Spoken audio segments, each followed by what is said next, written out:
সম্মানিত দর্শক, আশা করি সবাই ভালো আছেন। খেলা কিন্তু শুরু হয়ে গেছে। আপনারা জানেন আমরা কিন্তু ইতিপূর্বে বলেছিলাম বিএনপি, আওয়ামী লীগ কিন্তু এক হয়ে গেছে এবং কিন্তু একসাথেই সরকারের বিরুদ্ধে যুদ্ধে নামবে। সেটা শুধু সময়ের ব্যাপার। আর এখনই কিন্তু আপনারা জানতে পেরেছেন অসংখ্য সোশ্যাল মিডিয়াতে বিএনপির যে মত প্রকাশ করেছে নেতারা, তারা কিন্তু প্রত্যেকটা বারই বলতেছে আওয়ামী লীগকে কোনোভাবে নিষিদ্ধ করা যাবে না এবং আওয়ামী লীগকে নিয়েই নির্বাচন দিতে হবে। তার মাঝে কিন্তু পুরাপুরি ক্লিয়ার হয়ে গেছে যে বিএনপি কিন্তু কখনো আওয়ামী লীগকে নিষিদ্ধ চায় না। আর বঙ্গবন্ধুকে অসম্মান এটা কিন্তু বিএনপি চায় না। তার কারণ হচ্ছে আপনারা দেখেন সরাসরি কিন্তু বিএনপির সিনিয়র নেতারা কিন্তু বলতেছে যে বঙ্গবন্ধুর ছবি সরানো নিয়ে সিনিয়র নেতাদের মিশ্র প্রতিক্রিয়া। দেখেন এটা কিন্তু ভালোভাবে নেয় নাই বিএনপি। আমরা সেই বিষয়টা আজকে তুলে ধরবো। রিজভীর বক্তব্য কিন্তু বিএনপির কিন্তু স্পষ্ট করেছে বঙ্গবন্ধুর নেতৃত্বেই হয়েছিল এই স্বাধীনতা। সেই জন্য বঙ্গবন্ধুকে কোনোভাবেই কিন্তু এই দেশ থেকে মুছে ফেলা যাবে না, সেটাই কিন্তু বিএনপির বক্তব্যে আসে। তা আমরা সেই বিষয়টাই নিয়ে আজকে আপনাদের মাঝে কথা বলবো এবং পুরা বিস্তারিত তুলে ধরবো কিভাবে বিএনপি আওয়ামী লীগ এক হচ্ছে সেটা। আপনারা ভিডিওটা ধৈর্য সহকারে দেখতে থাকেন।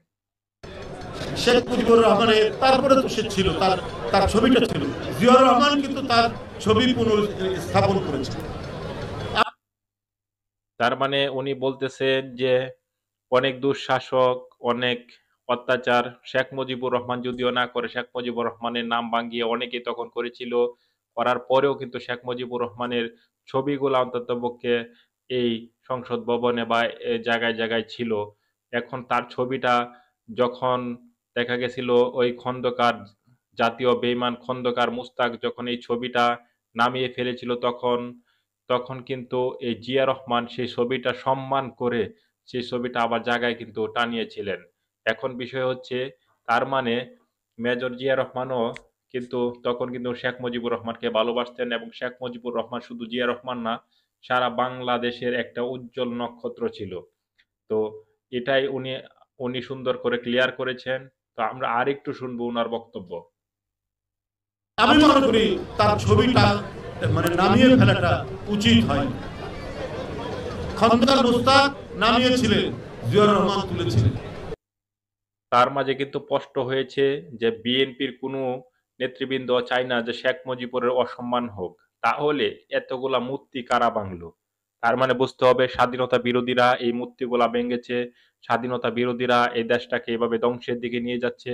স্বাধীনতা বিরোধীরা এখন এই সরকার গঠন করেছে।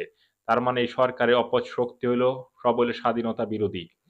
আপনারা জানেন আমরা কিন্তু আজকে কিছু এই রিজভির বক্তব্যটা পুরাপুরি আজকে বিশ্লেষণ করব। সে কেন এরকম বঙ্গবন্ধু ছবি শুধু জিয়া রহমান সহকারে বাংলাদেশে প্রত্যেকটা বিএনপি নেতারা কেন সম্মান করে।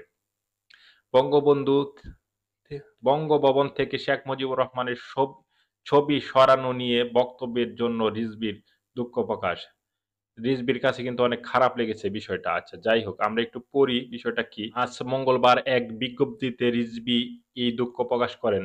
রিজভী এটি গণমাধ্যমে পাঠিয়েছেন বিএনপির সদর দপ্তর সম্পাদক মাহমুদ মনির হোসেন। আজ সকালে রাজধানীর নয়াপল্টনে বিএনপির কেন্দ্রীয় কার্যালয়ে নিচতলা ফ্রি মেডিকেল ক্যাম্প ও রক্তদান কর্মসূচি অনুষ্ঠানের প্রধান অতিথি বক্তব্য দেন রিজভী। বঙ্গভবনের দরবার হল থেকে শেখ মুজিবুর রহমানের ছবি সরানো নিয়ে প্রসঙ্গ। এই নিয়ে কথা বলেন তিনি। রিজভী বলেছিলেন তিনি মনে করেন তার শেখ মুজিবুর রহমান ছবি নামিয়ে ফেলা উচিত হয়নি। খন্দকার মুস্তাক ছবি নামিয়েছিলেন, জিয়া রহমান তুলেছিলেন। তার মানে হচ্ছে বিএনপির প্রত্যেকটা নেতৃবৃন্দরাও কিন্তু এটা বিশ্বাস করে যে জাতির পিতা বঙ্গবন্ধু শেখ মুজিবুর রহমান। বঙ্গবন্ধু শেখ মুজিবুর রহমানের জন্য এই স্বাধীনতা এসেছে।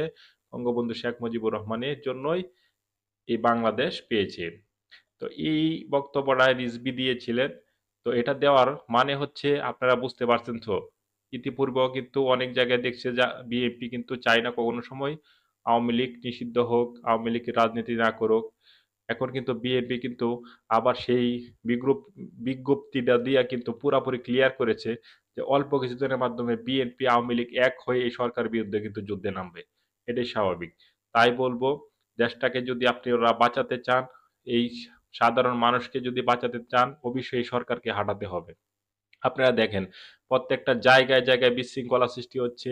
এই বিশৃঙ্খলা নিয়ে কারো কোনো মাথা ব্যথা নেই। সাধারণ মানুষগুলো অসহায় হয়ে পড়েছে। কেউ কোনো জায়গায় আপনার বিচার পাচ্ছে না। এরকম একটা অবস্থা। অপরাধের একটা নৈরাজ্য সৃষ্টি হয়েছে সারা বাংলাদেশে। গ্রেপ্তারের পর গ্রেপ্তার করতেছে। অন্যায়ভাবে অসংখ্য লোককে গ্রেপ্তার করা হয়েছে। আবার দেখা গেছে যে যারা জীবনে কোনো সময় রাজনীতির সাথে জড়িত ছিল না, তাদেরকেও রাজনীতির ট্যাগ লাগিয়ে অনেককে গ্রেপ্তার করা হয়েছে। তার মানে অরাজকতা চলতেছে প্রত্যেকটা জেলায়, জেলায়, প্রত্যেকটা জায়গায়, জায়গায়। এখন আপনার করণীয় কি? আপনাকে অবশ্যই এদের বিরুদ্ধে রুখে দাঁড়াতে হবে এবং একটা বিষয় দেখেন, বাজারে এখনো কিন্তু সিন্ডিকেট দূর করতে পারে না। এই সরকার কিন্তু একটা ব্যর্থ সরকার। আওয়ামী লীগ সরকার থাকা অবস্থায় বাজারটা একটু নিয়ন্ত্রণে ছিল। এখন কিন্তু আরো ভয়াবহ চিত্র দেখা যাচ্ছে। তো সেই ক্ষেত্রে আপনাকে এদের বিরুদ্ধে রুখে দাঁড়িয়ে আপনার দেশটাকে বাঁচাতে হলে আপনাকে অবশ্যই রাস্তায় নামতে হবে।